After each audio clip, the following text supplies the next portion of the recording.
સ્વાગત છે તમારું એક અમારા નવા બ્લોગમાં. એ પાસે સાંજના 7 વાગી ગયા છે ત્યારે, અને જો આપણે બ્લોગ સ્ટાર્ટ કરી દીધો છે. અને આજે જો બની રહ્યા છે ઢોસા. આજે ઢોસાનો પ્રોગ્રામ છે, કેમ કે વહેલા કુનાલને આવ્યા હતા, પછી રોંડે નાસ્તો નહોતો પીધો 5 સાડા 5 એટલે થોડાક વહેલા બનાવી નાખી.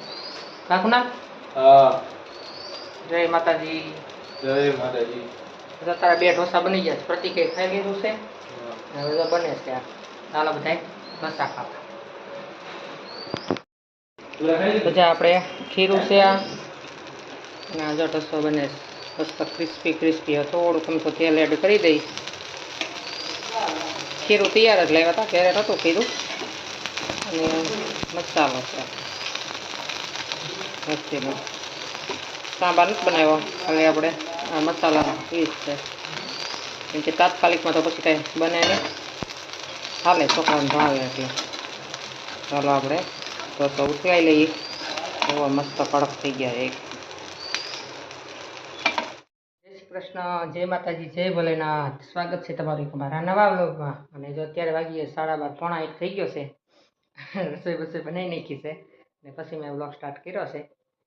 કાલનો જો ઢોસા બનાવ્યા હતા એ વિડીયો આવી ગયો છે, એ વિડીયો જોઈ આવજો, આગળ મૂકીશ એ વિડીયો. અહીંયા જે કેમ કે તેદીનો વ્લોગ મેં બનાવ્યો નહોતો, પણ સાંજે પછી ઓસિંદાનો પ્રોગ્રામ થઈ ગયો એટલે થોડોક વિડીયો આપણે શૂટ કરી લઈએ.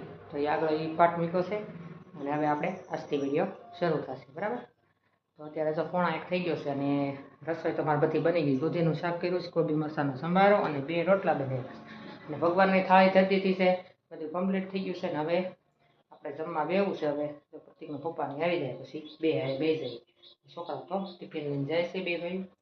ચાલો બતાવી દો આપણે જમવાનું તમને શું બનાવ્યું છે.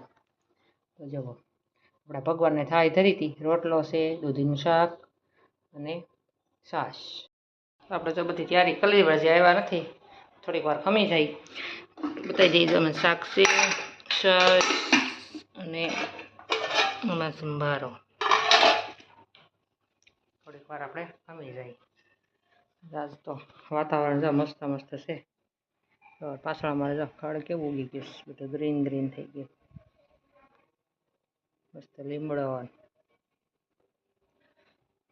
આપણે ઝાડ બતાવી દઉં તમને કેવા મસ્ત થઈ ગયા છે. વરસાદનું પાણી અડે ને એટલે બહુ મસ્ત ઝાડ થઈ જાય. જો આ વેલ છે, આપણે ધનનો વેલ, જા એટલે લગી ઉસ્સી સડી ગઈ છે. પાણીનો કુંડો છે.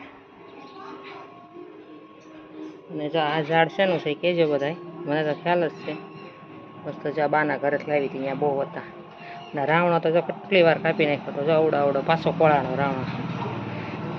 આવા કુંડામાં આપણે એટલા ઝાડ છે. અને જો મસ્ત સખીનું ઘર છે.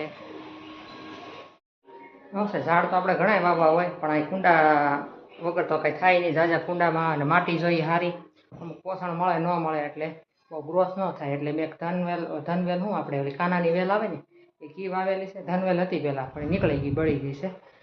તો એ કાનાની વેલ છે. અને એક બીજું ઝાડ મેં કીધું એવડું એ છે, હું પછી આવતા વિડીયોમાં કહીશ શેનું છે, એ શેમાં કામ લાગે.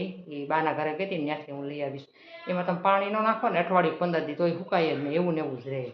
એને પાણીની જરૂર જ ન પડે. એક એલોવેરા છે, એક જાંબુડાનું ઝાડ મૂક્યું છે, એ છે, એવું બધું છે. આપણે થોડાક ઝાડ હોય તો સારું. એક તુલસીમાં છે, તો એવું છે. જો વાટે બેઠા આવી ગયા લાગે છે. ચાલો હવે આપણે જમી લઈ અને પછી મળીએ જમીને.